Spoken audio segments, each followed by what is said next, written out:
你有冇遇過呢種人？你明明對佢好，真心相待，但感覺好似倒晒啲嘢落個無底深潭咁，冇回應，冇感恩，甚至反轉頭咬你一啖。你同佢講道理，佢聽唔入耳；你讓佢一步，佢進你三步；你愈退，佢愈得寸進尺。你心入面好困惑，覺得呢個人有啲嘢唔對路，但又講唔出係咩，淨係覺得有種講唔出嘅壓抑同攰。好多人都會喺呢種關係入面反省自己，係咪我做錯咗啲乜？係咪我唔夠好？但有時問題根本唔喺你度。佛法話，我哋知呢個世界上每一個人嚟到我哋生命入面，都帶住佢過去世嘅業力。有啲人前世喺天道，帶住福報同氣道嚟；有啲人前世喺人道，帶住情義同因緣嚟。但仲有啲人，佢哋上一世或者再耐啲之前，係喺畜生道度打過滾嘅嗰一道嘅習氣，如影隨形，洗唔乾淨，帶咗入呢一世嘅人生入面。呢句說話聽落去，或者你會覺得驚訝，甚至覺得係貶緊人。但且慢，先聽我講埋先。佛法從來唔係用嚟貶低任何眾生嘅，啱啱相反，佛法係最平等嘅。六道眾生皆有佛性，皆能成佛。但正因為我哋個個都喺輪迴入面轉咗太耐，每一個人身上都或多或少帶住各道嘅殘影。今日講嘅唔係要你去評判邊個，而係要幫你睇清楚一啲人際關係嘅真相，等你可以少行啲冤枉路，少受啲傷，亦等你明白面對呢種人應該點樣用佛法嘅智慧去化解。話講到呢度，先講一個真實發生過嘅故事。從前有一位居士喺南方一個小城度開咗間茶葉鋪，生意唔大唔細，日子過得安穩。佢份人心地善良，見唔得人難過，街坊鄰里有困難，佢永遠係第一個出手，無論係借錢定幫手搬嘢，從來唔使人開兩次口。有一年冬天，佢有個遠房親戚託人帶話過嚟，話鄉下有個後生仔，家境窮困，父母都係耕田嘅，書讀到一半讀唔落去，想出嚟學門手藝，問下可唔可以幫手安置。呢位居士想都冇想就應承咗，叫人帶個後生仔嚟鋪頭度。個後生仔姓陳，20歲出頭，生得眉清目秀，見咗居士，恭恭敬敬叫咗聲阿叔，講嘢亦爽手，乜嘢粗重嘢都搶住做。鋪頭啲茶葉點分級，點儲藏，點同客人介紹，學得飛快。居士睇在眼內，心入面歡喜，過時過節俾封利是，天寒地凍囑咐佢注多件衫，平日食飯都叫佢一齊上台，從唔當佢係外人。周圍嘅人都話呢個居士真係菩薩心腸，將一個素未謀面嘅遠房親戚後生當仔咁湊。居士聽完淨係笑，話都係緣分，緣分到咗就盡心。就咁過咗差唔多4年，個陳姓後生手藝學得差唔多，人亦越來越識講嘢，喺鋪頭同啲老客人都混熟晒。就喺居士以為日子會咁安穩過落去嘅時候，有一日佢突然發現幾個往來多年嘅老主顧一個一個咁消失咗。初頭以為係生意淡咗，冇太為意。後來有個相熟嘅客人有啲唔好意思咁同佢講，話隔籬2條街新開咗間茶葉鋪，掌櫃嘅係個後生仔，姓陳。嗰間鋪嘅茶葉品種、入貨渠道同佢呢度幾乎一模一樣，連擺設嘅方式都似，仲四圍放風，話居士呢邊嘅貨溝咗假，品質唔掂。居士聽完企喺度半日冇出聲，佢諗起嗰4年入面自己點樣將入貨渠道、客人名冊、各地茶商嘅聯絡方式從來冇收埋埋。個後生仔問乜佢都講，甚至手把手咁教佢點樣鑑別茶葉好壞。佢走去揾個後生仔，對方坐喺自己新開嘅鋪頭入面，見到佢塊面冇乜表情，話乜嘢謠言，我邊有講過，你係咪誤會咗？語氣平靜到好似講緊一件同自己完全冇關嘅事。嗰對眼入面有啲嘢令居士講唔出聲，唔係兇狠，唔係心虛，而係一種平滑嘅冇波紋嘅空洞。居士企喺度，忽然意識到呢個人由頭到尾從來冇當過佢係一個真正嘅人咁對待。嗰4年嘅恭敬同勤快唔係情義，係技術。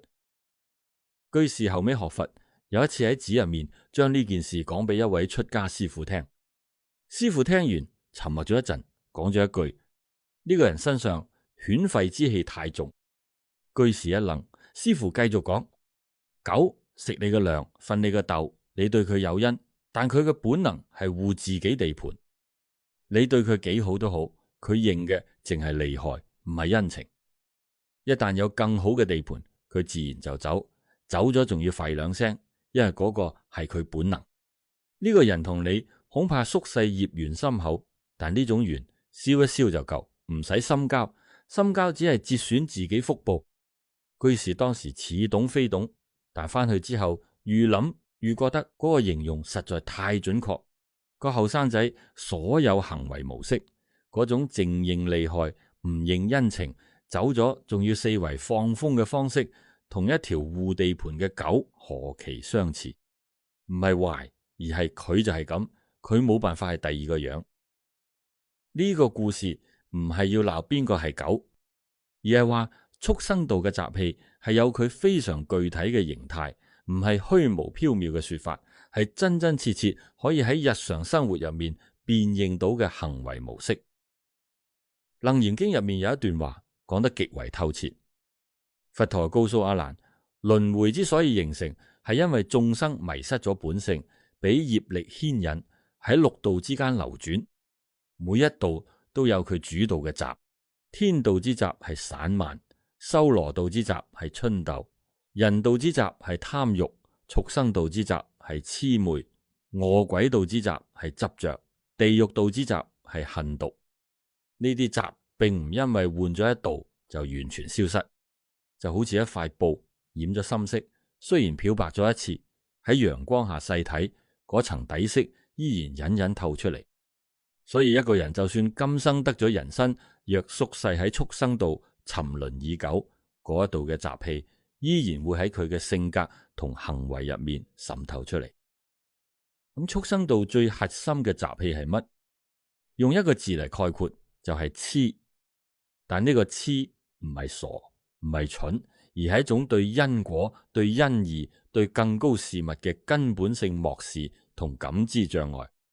佢唔係智商問題，而係靈魂深處嘅一種麻木。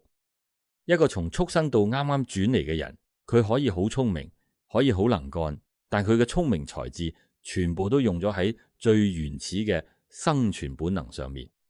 點樣獲取？點樣佔領？點樣規避威脅？點樣喺群體入面確立地位？佢唔識感恩，因為感恩係一種需要靈性覺知先至能夠生起嘅情感。佢唔理解承諾，因為承諾係建立喺對未來同因果嘅理解之上。佢唔在乎傷害人，因為傷害呢個概念本身已經超出咗佢內心世界嘅運作系統。你身邊有冇呢種人？佢對你好嘅時候，令你覺得溫暖，但嗰種溫暖總係有條件嘅。一旦你對佢冇用，嗰種溫暖會消失得乾乾淨淨，快到你會懷疑嗰樣嘢係咪真係存在過。佢嘅情感似天氣，話變就變，而且佢自己都唔覺得有問題。你試圖同佢傾深少少嘅話題，講下責任，講下良心，講下做人嘅底線，佢一係茫然，一係唔耐煩，一係轉話題。嗰啲說話好似打喺棉花上面，入唔到去，亦彈唔反轉頭。你同佢相處有一種奇怪嘅孤獨感，唔係因為佢唔喺你身邊，而係即使佢喺度，你都覺得你哋真正嘅靈魂從來冇接觸過。呢個就係痴習嘅具體形態。當然，每一種畜生道嘅習氣又有佢細分，唔同嘅動物帶住唔同嘅業力模式投生為人之後，嗰個模式依然刻喺骨入面，用唔同嘅方式顯現出嚟。細心啲諗下，你身邊大概都有以下呢幾類人。狼性重嘅人最顯著嘅特徵係控制欲同攻擊性。呢類人通常好有魄力，行事果斷，初相識嘅時候甚至令人佩服，覺得佢係個能人。但只要你同佢行近啲，就會發現佢對周圍所有人都有一種隱隱嘅支配慾望。佢接受唔到別人不聽佢支笛，接受唔到自己嘅權威受挑戰。喺一個群體入面，佢本能咁要確立等級，要令所有人都知道邊個話事。你若順住佢，佢對你尚好；你若有一次令佢覺得你越界，佢嘅反應會大到令你驚訝。嗰種凌厲同絕情，同平日判若兩人。同呢種人相處時間一長，你會發現自己愈來愈就住，講嘢之前要先諗下佢中唔中意，做決定之前要先諗下佢會唔會有意見。你將自己活到愈來愈細，佢卻渾然不覺有咩唔妥，因為呢個本來就係佢理解中嘅關係模式，有一個主導，有一班跟隨，天經地義。蛇性重嘅人又係另一種令人防不勝防嘅類型。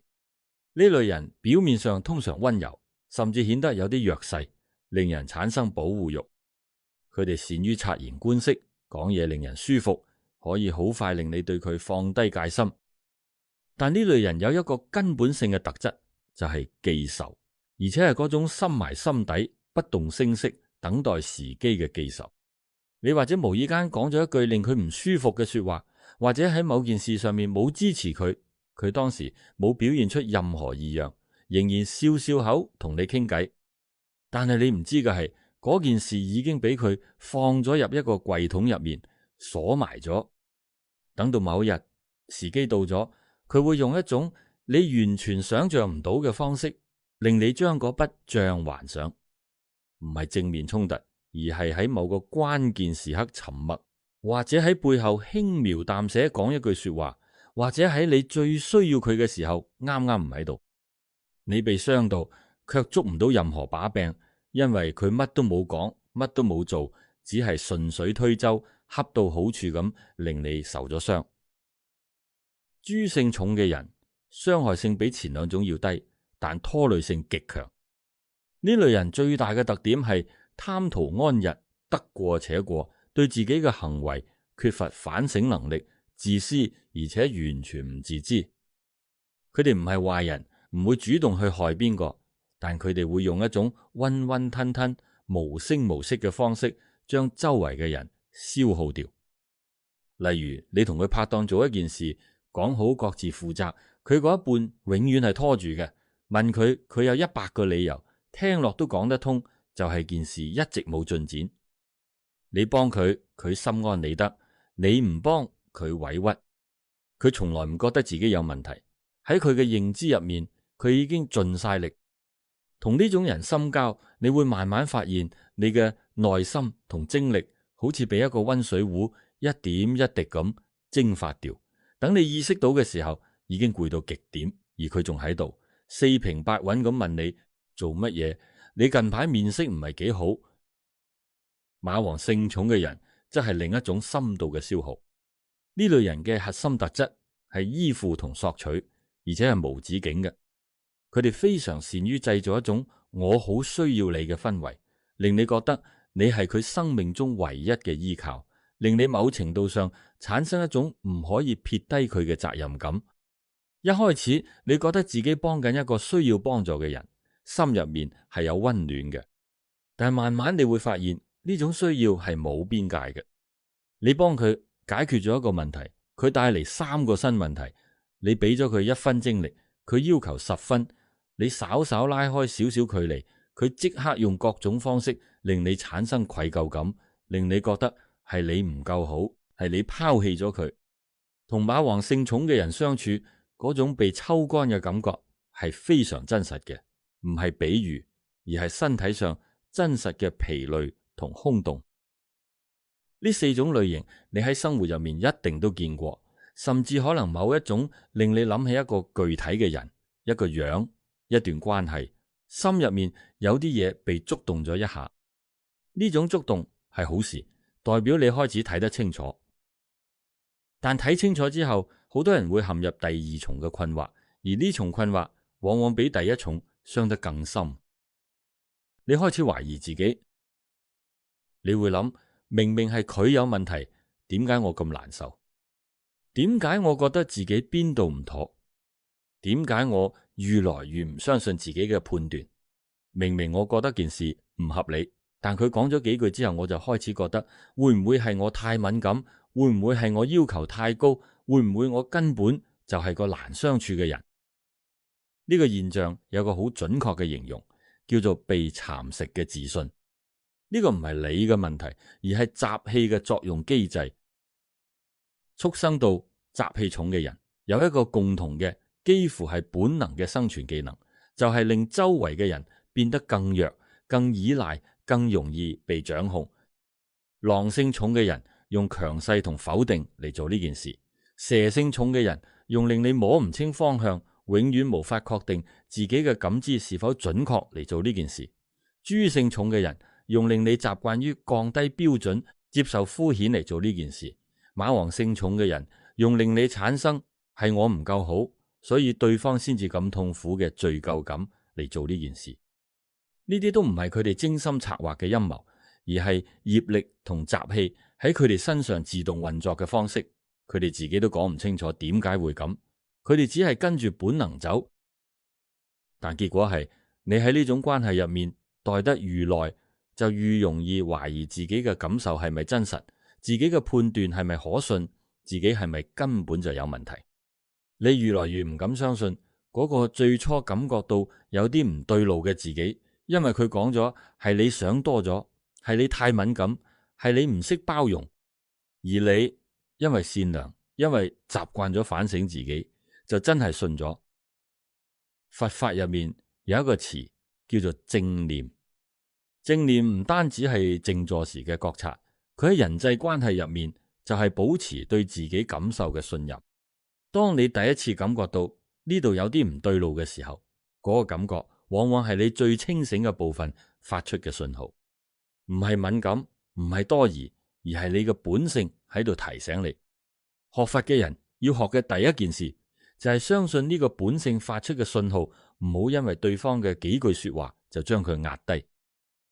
你嘅感受係真實嘅，你唔係太敏感，你只係感知到一啲別人不願意承認嘅事。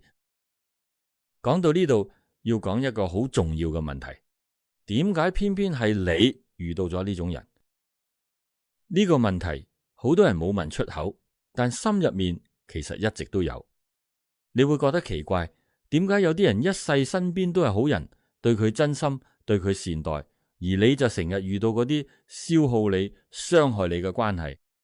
係你命唔好，定係你有問題，專係招惹呢啲人？佛法對呢個問題有一個令人又心痛又豁然開朗嘅解釋，就係越係善根深厚嘅人，越容易成為習氣重嘅眾生嘅磁石。呢個唔係詛咒，而係業力嘅邏輯。一個人若前世積累咗相當嘅善業，今生嘅磁場會帶住一種溫暖同安全感。呢種磁場對習氣重嘅眾生嚟講，有一種本能嘅吸引力。就好似一個餓嘅人聞到食物嘅香氣，你嘅善意、你嘅耐心、你嘅願意付出，喺佢哋嗰度唔係被感動，而係被識別為可以依靠、可以索取、唔會輕易離開嘅對象。佢哋唔係因為睇見你嘅好而靠近你，而係因為感知到你嘅善而本能咁靠攏過嚟，就好似植物吹光，嗰個係習氣嘅吹力，唔係真正意義上嘅緣分。俱舍論入面話，業力同類相感，但呢個同類唔單止係善業引善緣，有時亦係善業引嚟需要被度化嘅逆緣。你過去世種下嘅善，今生以呢種方式顯現，你遇到咗需要喺你度消業，喺你度經歷一段因果嘅眾生。呢個係你嘅福報，亦係你嘅功課。福報在於你有能力承受呢種因緣，而唔會被徹底擊倒。功課在於你要喺呢段因緣入面學會智慧地慈悲，而唔係糊塗地消耗。所以下一次當你又遇到呢種令你疲憊嘅關係，心入面唔好淨係得困惑同委屈，亦要有一啲對自己嘅敬重。能夠承受呢種業緣，仲可以保持善意嘅你，唔係軟弱，而係真正嘅有福之人。但呢個福要用啱地方，唔可以白白地無知咁耗散掉。講到呢度，要插入一個好重要嘅故事。呢個係禪宗入面嘅一則公案，講嘅係一個修行人點樣辨認習氣嘅事。嗰座深山入面有一間小寺院，住咗一位年紀唔細嘅禪師同幾個弟子。有一日，師兄弟幾個人落山辦事，喺山腳嘅小鎮度遇到一個後生仔。呢個後生仔自稱喺外漂泊多年，聽聞佛法之後心生向往，想揾一個地方安心修行，問佢哋可唔可以帶佢去見師父。幾個弟子睇呢個後生仔談吐不俗，眉宇間似乎亦有幾分靈氣，就帶佢上山。禪師喺禪房入面見咗佢，一言不發咁望咗佢好耐。後生仔俾佢望到有啲唔自然，開口講咗好多嘢，講自己點樣受盡世間嘅苦，點樣喺紅塵入面睇透人心，點樣渴望揾到一個清靜嘅地方，放低一切，由頭開始。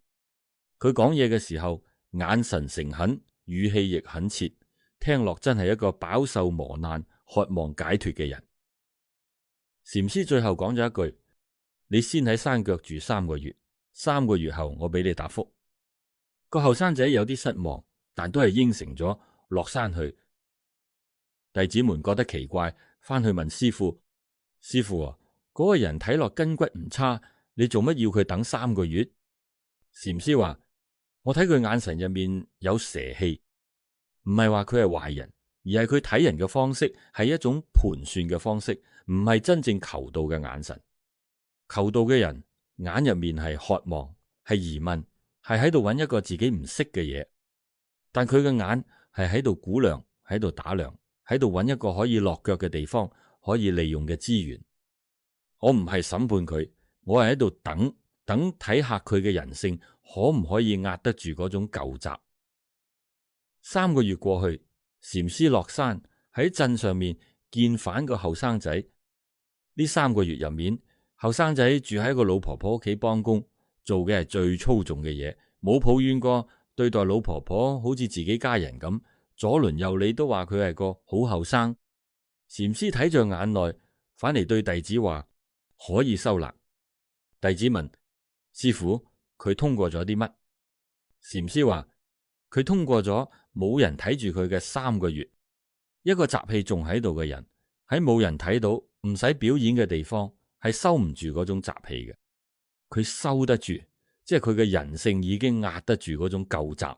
呢種人佛法係能夠入到去嘅。弟子又問：若果佢收唔住呢？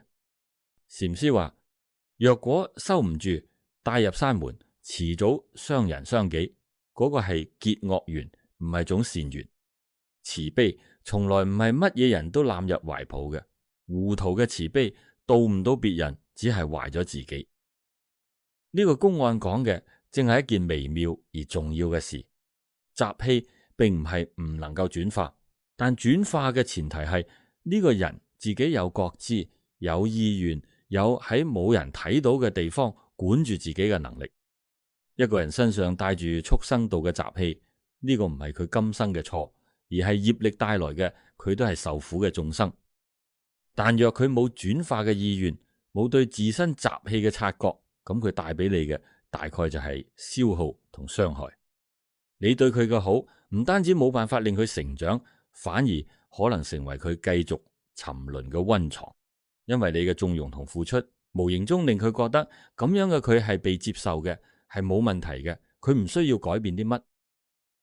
地藏菩薩本願經入面話，初婆世界嘅眾生剛強難化，業障深重。呢句說話唔係責備眾生，而係如實咁描述一個現象。剛強難化唔係話佢哋冇得救，而係話喺緣分未熟嘅時候強行靠近，往往係損人不利己。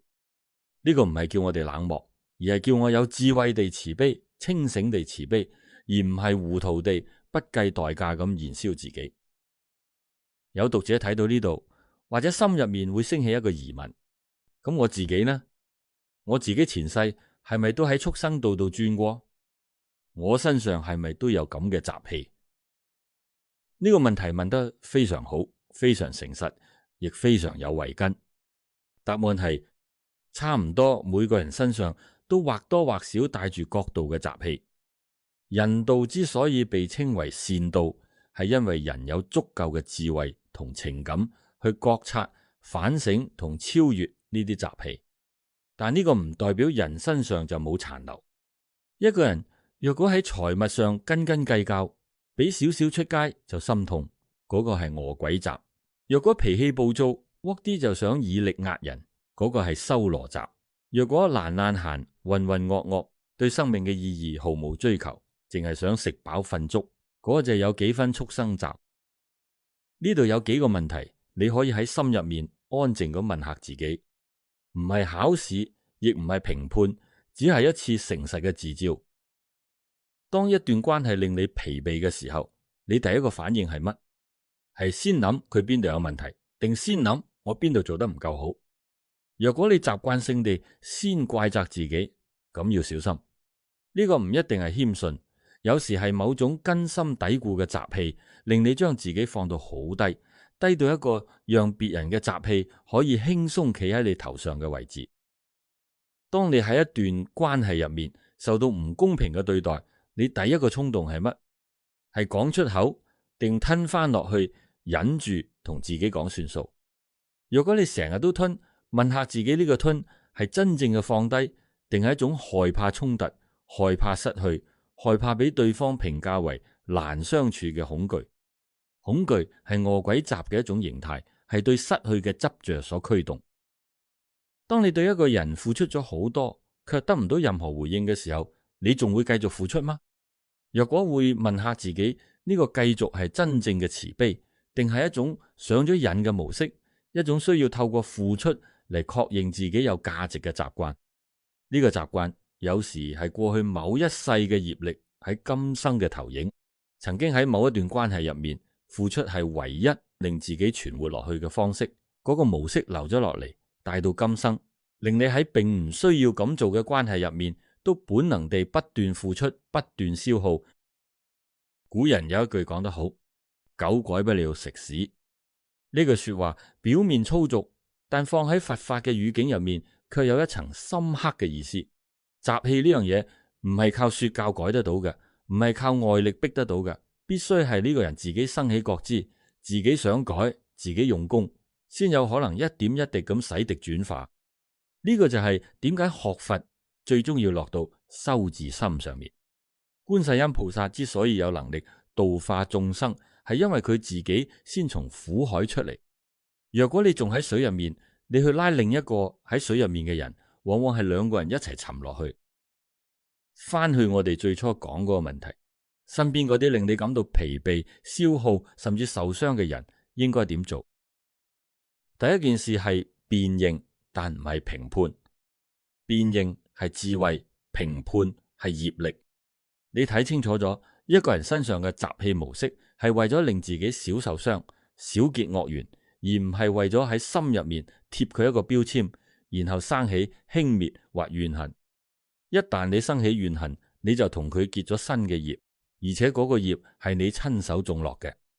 所以辨認嘅同時，心入面要保持一種平靜嘅清明，就好似你睇天氣預報話，聽日落雨，你帶咗遮，但唔會因此怨恨個天。第二件事係保持距離，但唔係斷絕因緣。佛法話緣起緣滅，自有其軌跡。你同一個人呢一世有交集，即係有業緣，無論係善緣定逆緣，你都冇辦法完全避開。但你可以選擇深淺。緣分呢樣嘢，你可以令佢喺表面流動，唔往深處行，唔將個心交出去，唔將命運捆埋一齊。就好似企喺河邊，你可以俾水流過你腳邊，但唔使跳落河。保持一個善意嘅距離，係對自己負責，亦係對對方負責。你嘅心情同付出，對一個習氣未化嘅人嚟講，可能係負擔，可能係誘惑，可能係令佢嘅惡業更容易成熟嘅條件。第三件事係回向同祈願，呢個係佛法入面最美嘅地方。你同某個人結咗逆緣，你受咗傷，你唔需要忍氣吞聲扮冇事，亦唔需要以牙還牙結新仇。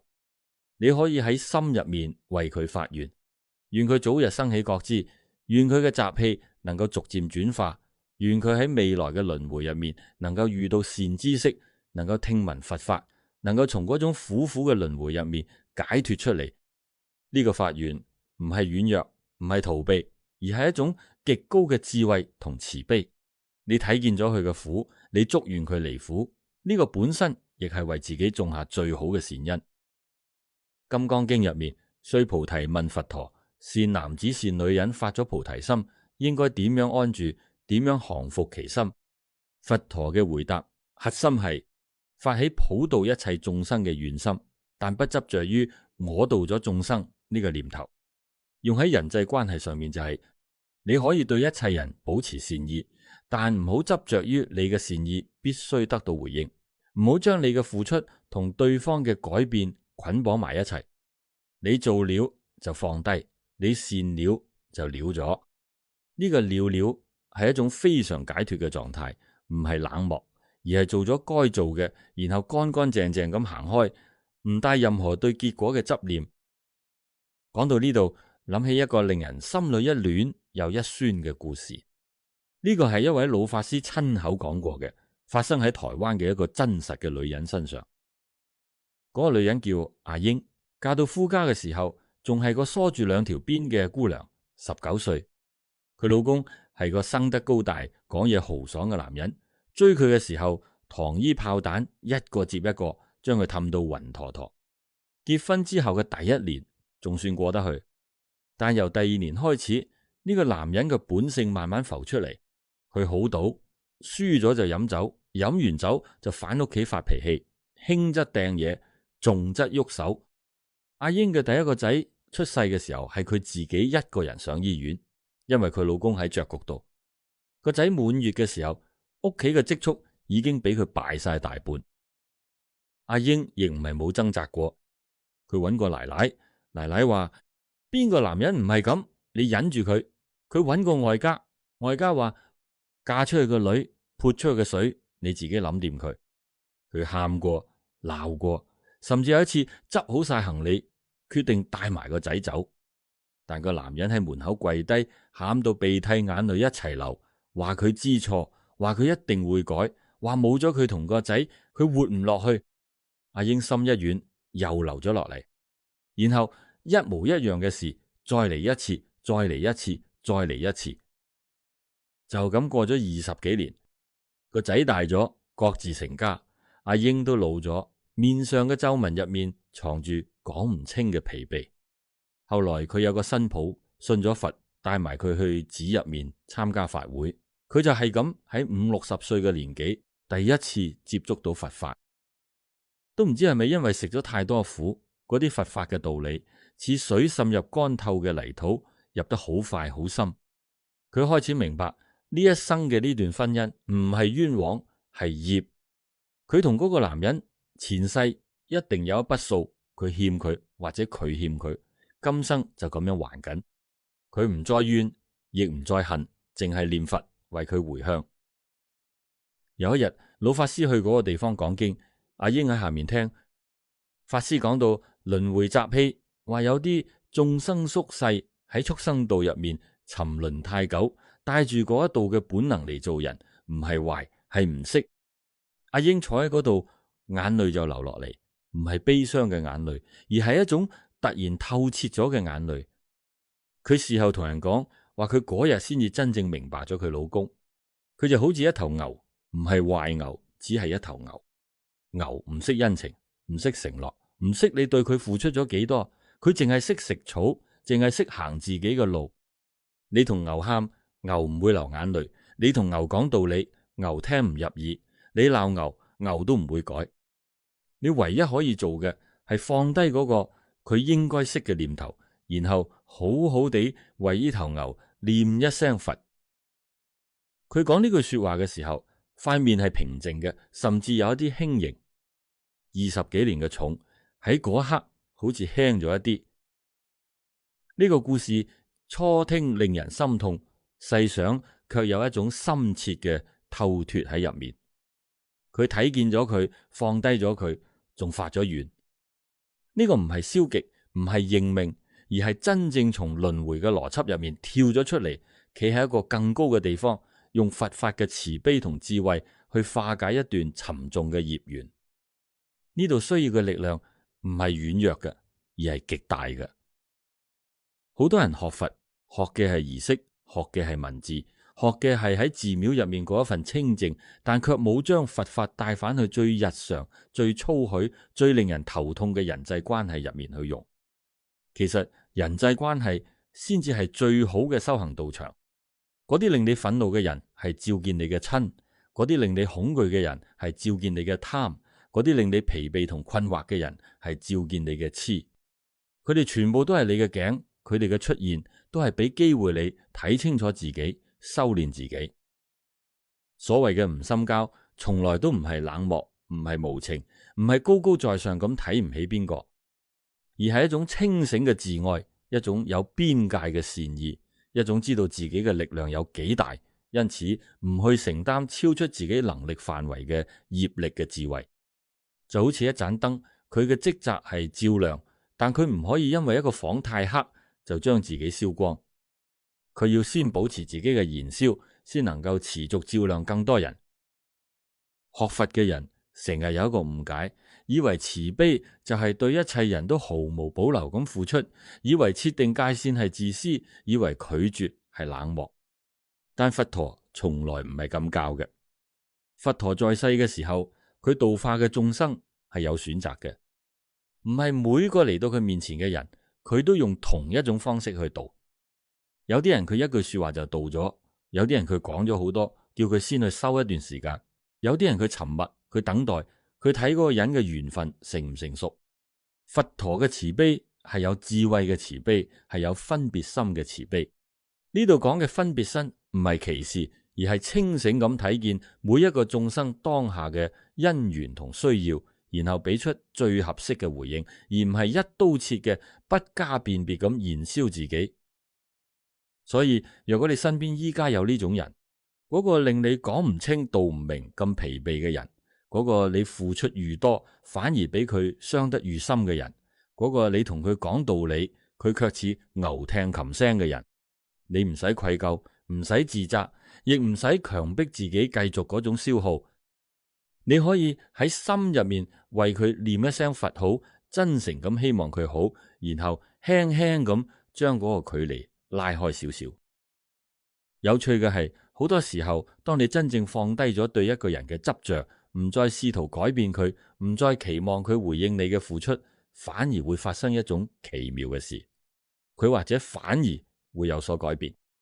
因為你嘅放低，切斷咗嗰個令佢依賴同索取嘅能量連結，佢喺嗰種空白入面，有可能第一次真正地面對自己。當然呢個唔係目的，改變佢唔係你嘅責任。呢個只係說明真正嘅放低，從來都係對雙方都好嘅事。維摩詰經入面有一句話：不捨道法而現凡夫事，講嘅係菩薩喺俗世入面行走，能夠做到既唔丟失自己嘅修行，又能夠喺普通嘅人間因緣入面自如咁穿行。呢個係一個極高嘅境界，但佢俾我哋嘅啟示係可以落地實踐嘅。你活喺呢個世界上，你避唔開各式各樣嘅人，有人係你嘅善緣，有人係你嘅逆緣，有人係你嘅鏡，有人係你嘅考卷。無論邊一種，你都唔使俾佢哋帶走，唔使俾佢哋定義，唔使喺佢哋身上迷失自己嘅方向。你嘅方向係從呢場輪迴入面一步一步咁走向解脫，走向清明，走向嗰個本來就圓滿嘅自性。講到最後，想同你講一句真心話。呢部影片講咗好多關於習氣、關於業力、關於前世今生嘅事，但呢一切講到底都指向同一個核心。我哋每一個人都喺輪迴入面迷失咗太耐，都帶住各式各樣嘅習氣同業力喺度掙扎緊生活。嗰個傷害你嘅人，佢喺苦，你喺遇見佢嘅嗰啲時刻都喺苦。苦係呢個世界最公平嘅事，佢唔揀人，唔論道，六道眾生，冇邊個係真正輕鬆嘅。但係佛法話苦有出路，呢條出路唔喺別人身上，唔喺改變嗰啲帶住舊習嘅人身上，而喺你自己嘅覺知入面，喺你每一次選擇清明而唔係混沌，選擇放低而唔係執着，選擇智慧嘅慈悲而唔係糊塗嘅消耗嘅嗰一刻入面，每一次呢種選擇，你就喺嗰個輪迴嘅巨輪上面往出口嘅方向挪動咗一小步，日積月累，嗰一步會成為你走出去嘅路。願你喺呢個塵世嘅因緣入面清醒、自愛、善待一切，亦善待自己。南無阿彌陀佛。